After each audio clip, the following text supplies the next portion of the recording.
할렐루야, 반갑습니다. 지난 한 주간도 주님의 은혜와 사랑 가운데 지내셨습니까? 오늘은 10월 마지막 주일 말씀인데요. 오늘 주일 말씀을 통해서 은혜 받는 시간, 또 도전받는 시간, 한 주간 승리하는 귀한 시간 되시기를 바랍니다.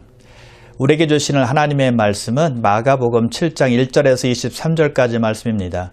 우리가 읽을 말씀은 1절에서 8절까지입니다. 바리새인들과 또 서기관 중 몇이 예루살렘에서 와서 예수께 모여들었다가 그의 제자 중 몇 사람이 부정한 손, 곧 씻지 아니한 손으로 떡 먹는 것을 보았더라. 바리새인들과 모든 유대인들은 장로들의 전통을 지켜 손을 잘 씻지 않고서는 음식을 먹지 아니하며 또 시장에서 돌아와서도 물을 뿌리지 않고서는 먹지 아니하며 그 외에도 여러 가지를 지켜오는 것이 있으니 잔과 주발과 놋그릇을 씻음이러라. 이에 바리새인들과 서기관들이 예수께 물어 어찌하여 당신의 제자들은 장로들의 전통을 준행하지 아니하고 부정한 손으로 떡을 먹나이까? 이르시되 이사야가 너희 외식하는 자에 대하여 잘 예언하였도다. 기록하였으되 이 백성이 입술로는 나를 공경하되 마음은 내게서 멀도다. 사람의 계명으로 교훈을 삼아 가르치니 나를 헛되이 경배하는도다 하였느니라. 너희가 하나님의 계명은 버리고 사람의 전통을 지키느니라. 아멘.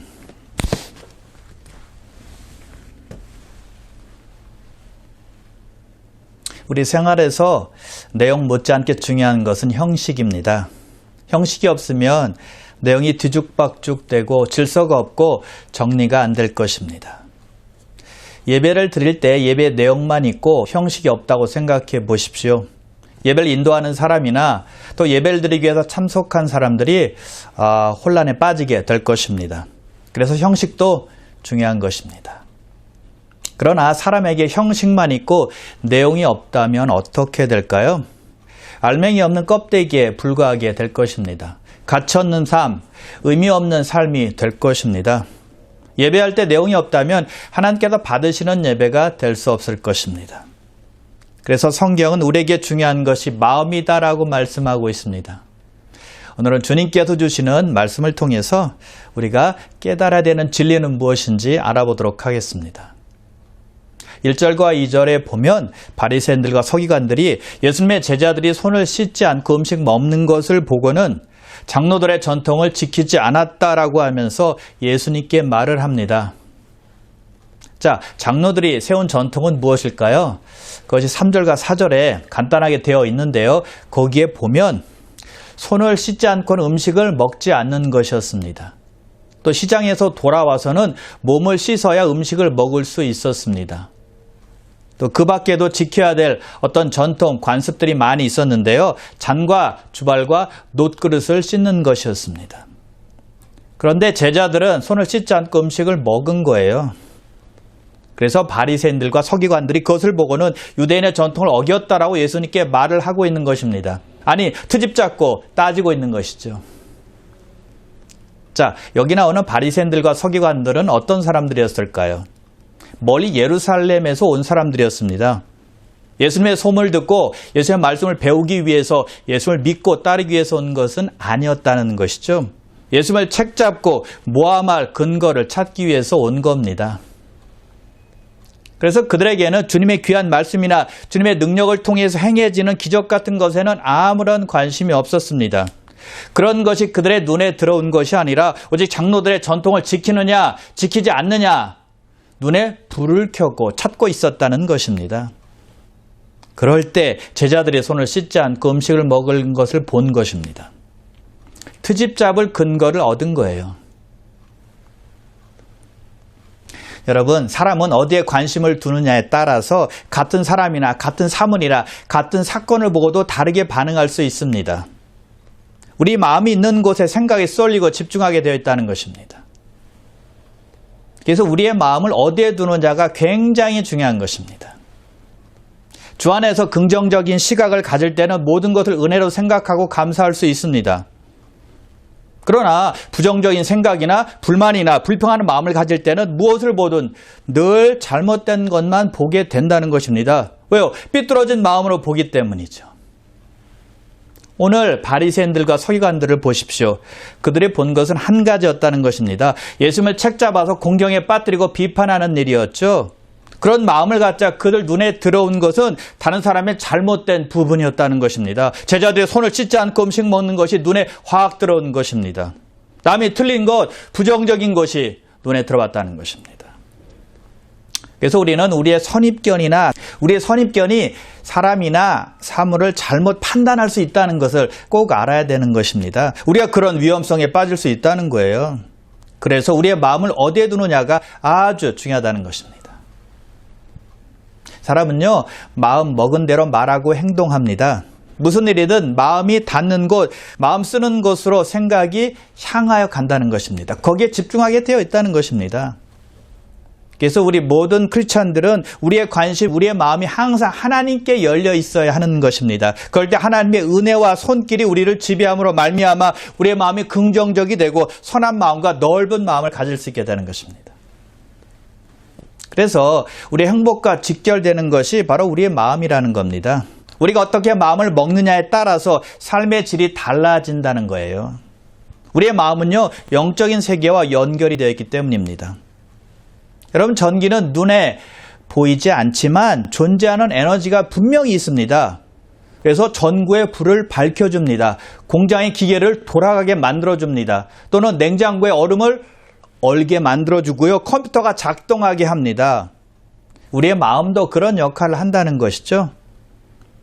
마음이 눈에는 보이지 않지만 분명히 존재하는 에너지가 있다는 것입니다.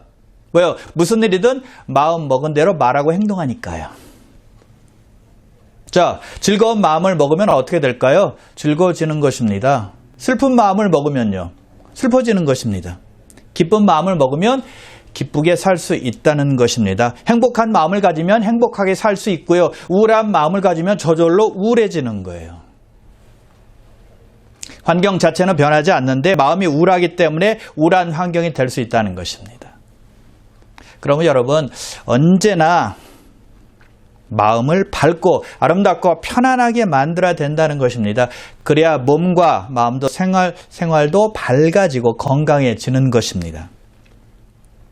항상 마음이 밝은 사람, 언제나 좋게 생각하는 사람, 매사에 감사하는 사람, 긍정적으로 생각하고 말하는 사람에게는 마귀가 접근할 수 없습니다. 여러분, 곰팡이가 언제 피나요? 빛이 들지 않고 어둡고 습한 곳에 곰팡이가 잘 핍니다. 마귀의 공격 대상이 바로 그런 마음을 가진 사람이라는 것입니다. 바람이 잘 통하고 볕이 잘 드는 양지 바른 곳에는 언제나 따뜻하고 상쾌합니다. 신선하고 뽀송뽀송한 느낌이 있죠. 그런 사람에게는 마귀가 잘 틈타지 못한다는 것입니다. 그래서 여러분, 마음이 눌리거나 부정적인 생각이 가득 차게 되면 안 됩니다. 그것을 그냥 놔두면 안 되는 겁니다. 그런 마음의 요동치게 해서 나를 사로잡게 해서는 안 된다는 것이죠. 그러면 곧바로 마귀를 불러오게 하는 일이 될 수 있기 때문입니다. 세상 살면서 얼마나 스트레스가 많은데 항상 밝게만 할 수 있느냐라고 속삭이는 마귀의 음성에 속으면 안 되는 것입니다. 상대방이 아무리 스트레스를 주어도 환경이 나를 스트레스를 받게 만들지 몰라도 내가 거부하면 되는 것입니다. 내 마음이 중요한 거예요. 마음이 밝은 사람, 언제나 좋게 생각하고 매사에 감사하고 긍정적으로 생각하고 말하는 사람에게는 마귀가 스트레스라는 바이러스를 퍼뜨리지 못한다는 것이죠. 마음이 병든 사람이 부정적인 에너지를 발산하는 거예요. 환경 탓하고 사람 탓하게 됩니다. 자기는 돌아보지 아니하고 모든 것을 남의 탓으로 돌리는 것이죠. 그러나 건강한 사람은 마음으로부터 창조적인 에너지를 발산하는 것입니다.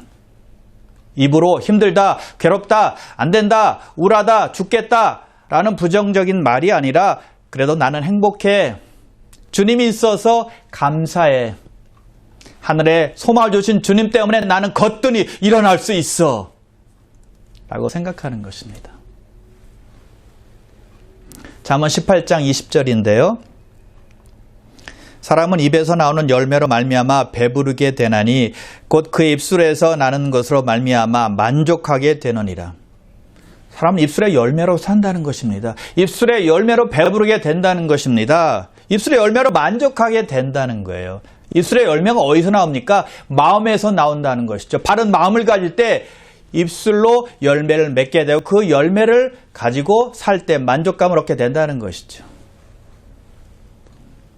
바리새인들과 서기관들은 부정적인 생각을 가지고 매사에 남을 판단하는 마음을 가졌으니 정신적으로 얼마나 피곤했겠습니까? 얼마나 스트레스가 많았겠습니까? 안 봐도 뻔합니다. 겉으로는 안 그런 척하면서 사니까 더 힘든 거죠. 더 피곤한 것이죠. 더 스트레스가 쌓이는 것입니다. 더 경직된 삶입니다. 그래서 그들의 마음은 하나님께서 원하시는 마음과는 아주 멀어졌다는 것입니다. 그러므로 우리의 마음을 어디에 두느냐에 따라서 신앙생활을 즐겁게 할지 아니면 괴롭고 어둡게 할지가 결정이 되는 것입니다. 그럼 여러분 마음의 중심을 올바르게 세워서 주님도 기쁘게 하고 또 여러분 자신도 생활 속에서 기쁨을 누리며 사시기를 주님의 이름으로 축원합니다. 자, 그렇다면 바리새인들과 서기관들의 잘못은 어디에서 시작이 되었을까요? 잘못된 기준 때문이었습니다. 사람은 잘못된 기준을 가지고 살면 악순환의 고리를 끊어내질 못합니다. 그러나 처음에 기준을 잘 세우면 모든 일을 바르게 해낼 수 있는 것입니다. 8절과 9절 보세요. 너희가 하나님의 계명은 버리고 사람의 전통을 지키느니라. 또 이르시되 너희가 너희 전통을 지키려고 하나님의 계명을 잘 버리는도다. 자기들이 만들어 놓은 전통을 지키기 위해서 하나님의 말씀을 버렸다라고 주님께서 책망하고 있는 것입니다. 그들은 잘못된 기준을 붙잡은 것입니다. 예수님께서 그들의 잘못을 예를 들어 설명하세요. 그것이 10절에서 12절까지 나오는데 어떤 내용인가 하면 그들은 부모에게 드려야 할 것을 드리지 않고 고르반을 하나님께 예물로 드렸습니다 라고 말하고는 부모를 위해서는 아무것도 하지 않았다라고 말씀하고 있는 것입니다. 그런데 하나님의 말씀은 무엇입니까? 부모를 공경하랍니다. 아버지나 어머니를 모욕하는 자는 죽임을 당하리라. 이것이 하나님의 말씀이에요. 명령이고 계명이라는 것입니다. 하나님의 말씀은 부모를 공경하라는 것이고 부모를 모욕하면 죽임을 반드시 당하게 된다는 것입니다. 그런데 유대인들은 고르반이라는 전통을 만들어 놓았습니다. 고르반이라는 말은 하나님께 드림이 되었다라는 뜻입니다. 부모를 봉양해야 될 사람이 부모님, 제가 부모님을 돕고 싶지만 저는 고르반을 했습니다. 즉 하나님께 드렸습니다. 부모님을 도울 수 없습니다 라고 말하는 거예요. 유대인들은 부모를 공경하라 라는 하나님의 말씀을 피하는 수단으로 고르반이라는 전통을 만들어서 하나님의 말씀을 교묘히 피한 것입니다. 잘못된 기준을 선택했다는 것입니다. 말씀을 기준 삼지 않고 자기들의 전통을 기준 삼은 거예요. 부모님을 공경하려면 힘이 드니까 차라리 규례를 정해서 하나님께 드리자라고 부모님께 드릴 것을 하나님께만 드린 것입니다. 그게 편하고 간단하니까 그렇게 한 것입니다. 규례를 만들어서 하나님의 말씀을 왜곡한 것이죠. 전통을 만들어서 하나님의 계명을 저버린 것입니다. 여러분 쉽게 예를 들면 이런 것입니다. 제가 어떤 사람에게 돈을 꿨습니다. 근데 돈이 생겨서 그 사람에게 돈을 갚아야 되는데 그 돈을 하나님께 헌금했습니다. 여러분 그러면 제가 믿음이 좋은 사람입니까? 잘한 것입니까? 하나님의 계명을 잘 따른 것입니까? 아니라는 것입니다. 사랑의 빚 외에는 아무에게도 빚을 지지 말라라고 말씀하셨기 때문에 하나님의 계명을 어긴 것입니다. 하나님께 드릴 것은 하나님께, 사람에게 줄 것은 사람에게 주어야 된다는 것입니다. 꾼 것을 갚아야 된다는 거예요. 사람이 돈에 대한 기준을 잘못 세울 때 불행해집니다. 성에 대한 잘못된 기준을 가질 때 가정 파탄이 일어나는 것입니다. 그리고 교회에 대한 잘못된 기준을 세울 때 교회는 힘없고 나약하고 세상적인 교회가 되고 마는 거예요. 바리새인들은 장로들의 전통에 집착하고 있었다는 것입니다.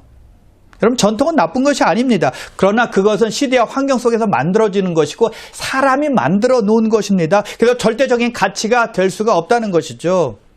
시대가 바뀌고 환경이 바뀌면 변화될 수밖에 없는 것이 사람의 전통이라는 것입니다. 그런데 종교 지도자들은 자기들이 만들어 놓은 전통의 신앙의 기준을 세운 것입니다.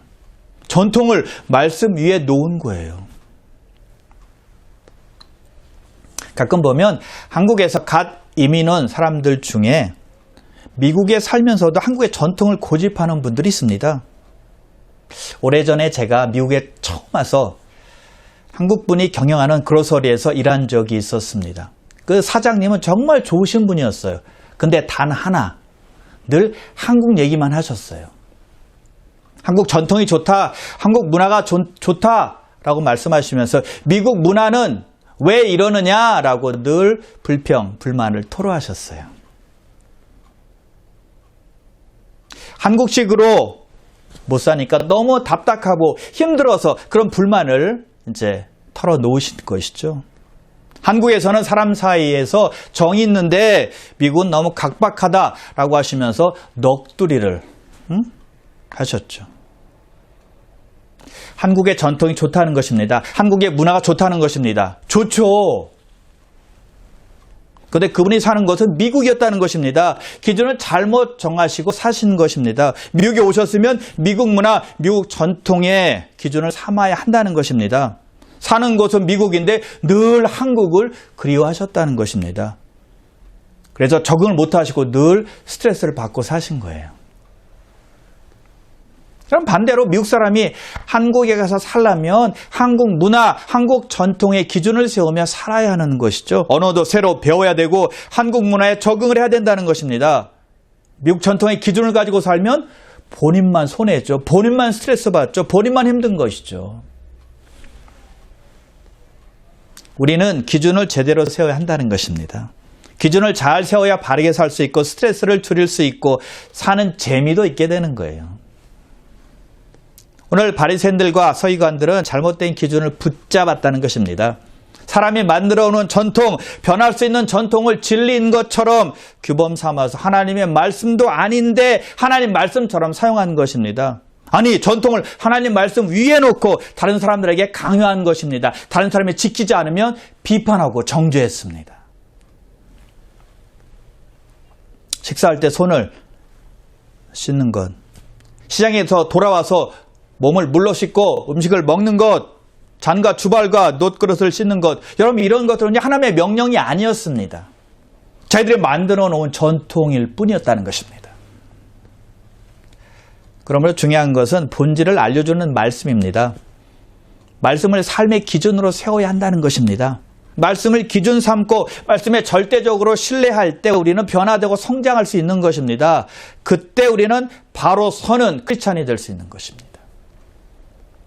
비록 나의 환경은 어두울지라도 누가 나에게 뭐라고 해도 나는 성경 말씀을 절대적으로 믿고 따를 거야 라는 이런 결심이 필요하다는 것이죠. 성경은 나의 모든 것을 인도하시는 등이요 불빛이야. 하나님의 말씀이 나의 능력이요 힘이다. 절대적으로 하나님의 말씀을 신뢰하고 따르겠다라는 믿음이 필요하다는 것이죠. 그럼 여러분 성경에 대한 절대적인 믿음을 가지고 살아가시기를 주님의 이름으로 축원합니다. 여러분 안타깝게도 교회에 다니는 분들 중에 성경을 온전히 믿지 못하는 분들도 많다는 것입니다. 죽으면 천국으로 인도함 받는다는 사실을 온전히 믿지 못해요. 예수님께서 다시 오신다, 재림하신다, 그것도 잘 믿지 못합니다. 지옥이 있다라는 것도 잘 믿지 못합니다. 신자의 부활 믿지 못하고요. 예수 믿으면 주님과 영원히 함께 산다라는 말씀도 믿지 못합니다. 여러분 기억하십시오. 예수 믿는다면서 성경을 믿지 못한다면 예수 믿는 사람이 아닐 수 있습니다. 성경 어려운 부분이 이해를 못하는 그런 부분이 있을 수는 있겠지만 하나님의 말씀을 믿지 못한다면 예수 믿는 사람이라고 말할 수 없다는 것입니다. 구원 받는 사람이라고 말할 수가 없다는 것입니다. 성경을 믿으려고 노력하는 것이 아니라 믿어지는 것이 예수 믿는 사람의 특징인 걸 믿으시길 바랍니다. 그래서 우리는 세상의 문화와 전통이나 또 유명한 사람의 말이 아니라 하나님의 말씀을 기준 삼는 삶이 되어야 한다는 것입니다. 그것이 사는 길이기 때문입니다. 그럼 여러분의 삶을 성경의 기준 삼고 성경의 눈으로 세상을 바라보시고 삶의 모든 문제를 성경 안에서 찾아보시고 성경 말씀을 철저하게 신뢰하고 절대적으로 의지함으로 말미암아 성경 말씀에 사로잡혀 살아가시는 주님의 귀한 백성 되시기를 주님의 이름으로 축원합니다. 유대인들은 어렸을 때부터 이 세상에 존재하는 모든 사물과 사람들은 거룩한 것과 부정한 것으로 나누어져 있다고 생각을 했습니다. 특히 음식의 경우에는 더욱 그랬어요. 그들은 어릴 적부터 부정한 음식을 먹거나 부정한 손으로 음식을 먹는 일에 대해서 얼마나 신경 썼는지 몰라요. 그것은 아무도 막을 수 없는 그들의 세계관이었습니다. 오늘 본문에서 예수님께서는 유대인들이 깜짝 놀랄 만한 말씀을 하세요. 사람에게로 들어가는 것은 사람을 더럽게 하지 못한다라는 말씀이었습니다. 여러분, 이것은 그들에게는 이해가 되지 않는 말이었습니다. 부정한 음식을 먹으면 그 사람도 부정하게 되는 줄 믿었거든요. 처음에 하나님께서 율법을 주시면서 거룩한 것과 부정한 것을 구분하신 이유는 유대인들이 영적으로 성숙해지도록 돕는 데 목적이 있었습니다. 그런데 유대인들이 하나님께서 주신 율법의 진정한 의미를 망각하고 율법주의자들이 된 것입니다. 율법주의가 무엇인가요? 하나님께서 주신 율법을 문자 그대로, 글자 그대로 해석하고 율법의 문자적 요구만을 만족시키는 것을 율법주의라고 말합니다. 문자적으로 지키면 그만이야 라고 하는 것이 율법주의라는 것입니다. 하나님께서 주신 율법의 형식만 지키면 된다라고 생각을 했고요. 그러면 거룩한 사람이 될 것이고 죄 없는 사람이 될 것이다. 그러면 하나님의 심판에서 벗어날 수 있다라는 생각이었다는 것입니다. 그래야 율법을 문자적으로 지켰다고 하나님께 변명할 수 있고 사람들에게도 율법을 잘 지키는 사람으로 보여주는 효과가 있게 되었다는 것입니다. 그래서 그들은 교묘하게 율법 테두리 안에서 사실은 죄를 지으며 살았습니다. 이것이 율법주의입니다. 세상과 하나님과 중간 지점, 타협하며 사는 것, 이것이 율법주의라는 것입니다. 어떤 유대인 상인이 사업차 거래하는 폴란드 고객의 집에 초청을 받았습니다. 폴란드 고객은 맛있는 돼지고기 음식과 또 포도주로 식탁을 차려서 그 유대인을 대접했습니다. 그런데 그 유대인은 차려오는 음식에 손 하나 대지 않았습니다. 주인이 그에게 묻죠. 왜 드시지 않는 것입니까? 그러자 유대인 상인이 대답을 합니다. 저희는 돼지고기를 먹지 않습니다. 또한 이방인이 만든 포도주를 마시지 않습니다. 라고 말합니다. 이제 주인이 다시 물어요. 아니 그러면 굶어 죽게 된 상태도 그러한 음식을 먹지 않는 것입니까? 유대인이 대답을 합니다. 그럴 경우에는 규정이 따로 있습니다. 죽고 사는 경우에는 부정한 음식 먹는 것이 허용이 됩니다. 이렇게 말했습니다. 그의 말이 끝나자마자 폴란드 주인이 인상을 험악하게 하고는 벽에 걸려있는 권총을 들고는 그 사람의 머리에 겨누고는 이렇게 위협을 합니다. 이 포도주를 당장 마셔. 그렇지 않으면 당장 쏠 테니까. 유대인은 포도주 한 잔을 순식간에 들이켰습니다. 폴란드인은 다시 한 잔을 따라주면서 말합니다. 한 잔 더 마셔. 죽고 싶지 않다면 말이지. 그저 유대인은 거침없이 또 한 잔의 포도주를 마셨습니다. 그러자 폴란드 사람이 활짝 웃으면서 말합니다. 미안합니다. 제가 이 포도주로 장난을 쳤습니다. 혹시 화나신 것은 아니죠? 웃으면서 말했습니다. 그랬더니 유대인이 말합니다. 아닙니다. 나는 굉장히 화나 있습니다. 왜 돼지고기 가지고는 장난을 치지 않는 겁니까? 여러분, 이것이 율법주의의 치명적인 약점입니다. 외식하는 것입니다. 빠져나갈 구멍을 만들어 놓고 율법을 지킨다고 말하는 거예요. 하나님께서 주신 율법은 좋은 것입니다. 하나님께서 좋은 뜻과 의도를 가지고 율법을 주셨습니다. 그런데 문제는 인간이 그 율법을 왜곡한다는 것이죠. 그 율법에 담긴 하나님의 뜻을 살피고 그 뜻을 따르는 것은 제쳐두고 율법을 자신들에게 이롭게, 자신들에게 유익하게, 편하게 이용을 한 겁니다. 고르반 제도도 바로 그런 이유 때문에 만들어 놓은 것입니다. 부모를 공경하기가 힘이 드니까 규례를 만들어서 하나님께만 드리자. 그게 편하고 간단하니까 그렇게 한 것입니다. 자기들 편하자고 하나님의 말씀을 무시한 것입니다. 왜곡한 것이죠. 이러한 잘못된 율법주의를 우리 주님께서는 그냥 넘기시지 않으셨습니다. 13절에 보세요. 이렇게 책망하십니다. 너희가 전한 전통으로 하나님의 말씀을 폐하며 또 이 같은 일을 많이 행하느니라. 자기들이 만들어 놓은 전통으로 하나님의 말씀을 무시하고 하나님의 말씀을 헛되게 했다는 것입니다. 우리도 생각해 보아야만 합니다. 우리 안에 바리새인의 모습은 없는지, 율법주의와 같은 모습은 없는지 살펴보아야 된다는 것입니다. 형식적으로 교회 나오고 하나님께서 원하시는 내용이 없다면 율법주의입니다. 전통만 앞세우고 하나님의 말씀을 따라 살지 않으면 이것도 율법주의입니다.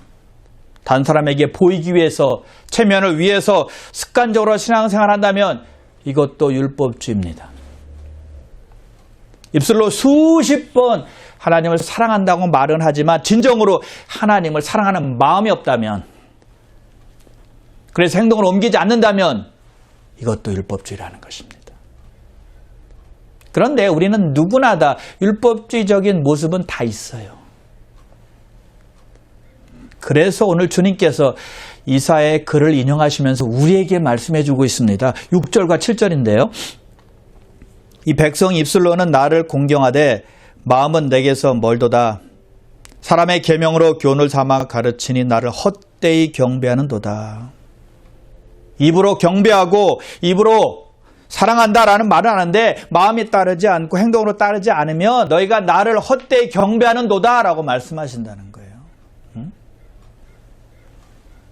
그러므로 저 여러분 모두 입술로만이 아닌 마음과 행동으로 주님을 사랑하고 사람의 전통이나 사람의 문화나 사람의 가치관을 이용해서 하나님의 말씀을 무시하거나 왜곡하는 것이 아니라 하나님의 말씀을 따라서 하나님을 경배하고 하나님을 진정으로 사랑하시기를 주님의 이름으로 축원합니다. 주님께서 또 마음의 중요성을 이렇게 말씀하세요. 21절에서 23절까지인데요. 속에서 곧 사람의 마음에서 나오는 것은 악한 생각, 곧 음란과 도둑질과 살인과 간음과 탐욕과 악독과 속임과 음탕과 질투와 비방과 교만과 우매함이니 이 모든 악한 것이 다 속에서 나와서 사람을 더럽게 하느니라. 사람에게 들어가는 것이 그 사람을 더럽게 하는 것이 아니라 사람의 마음속에서 나오는 것이 그 사람을 더럽게 한다는 것입니다. 악한 생각, 음란, 도둑질, 살인, 간음, 탐욕, 악독, 속임, 음탕, 질투, 비방, 교만, 우매함, 이 모든 악한 것들이 부패한 본성인 마음에서 나올 때 그 사람을 더럽게 한다는 것입니다. 여러분 한번 생각해 보십시오. 여러분의 마음의 방을 들여다보시길 바랍니다. 어떤 것이 쌓여 있나요? 지금 내가 생각하고 말하는 행동은 그 누구 때문이 아니라 그동안 내가 마음속에 차곡차곡 쌓아놓은 것들이 나오는 것이라는 것이죠. 그래서 예수님께서 말씀하신 것이 바로 그것입니다. 그 어떤 것도 사람을 더럽게 하지 못하지만 자신이 쌓아놓은 것들이 마음속에 나올 때 그것들이 사람을 더럽게 한다는 것입니다. 마음속에 저장된 더러운 생각, 추한 생각, 악한 생각이 사람을 더럽게 한다는 거예요. 주님께서 말씀하십니다. 선한 사람은 그 쌓은 선에서 선한 것을 내고 악한 사람은 그 쌓은 악에서 악한 것을 내느니라. 선을 쌓으면 쌓은 선대로 선이 나온다는 것입니다. 악을 쌓으면 악을 쌓아 놓은 대로 그 악이 겉으로 나온다는 것이죠. 마음에 쌓은 것이 밖으로 나오게 된다는 말씀이에요.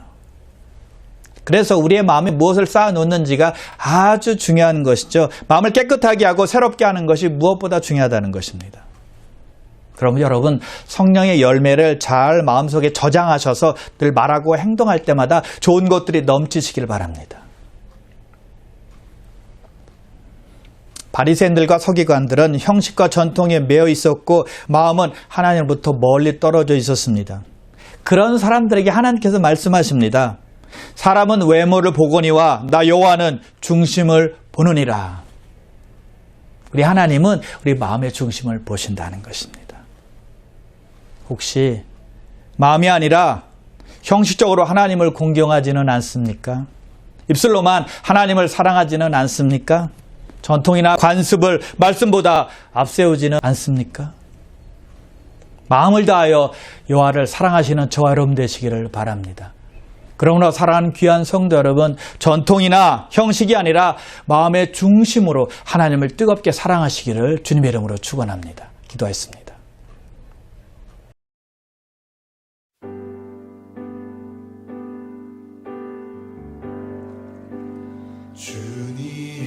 주님은 진실하고 항상 거기 계시네. 주 사랑을 뭐라 할까. 주님은 진실하고 주님은 진실하고 항상 거기 계시네. 주 사랑을 뭐라 할까.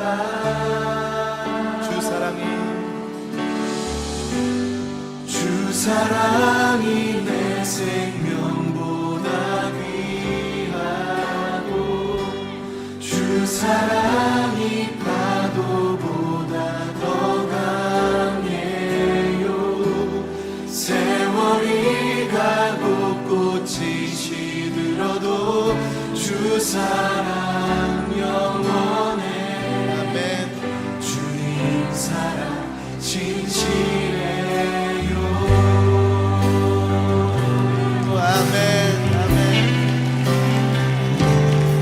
주님은 진실하고 주님은 진실하고 항상 거기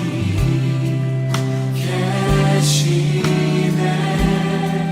주 사랑을 뭐라 할까. 주 사랑이 내 생명보다 귀하다. 함께 고백합시다. 주 사랑이 파도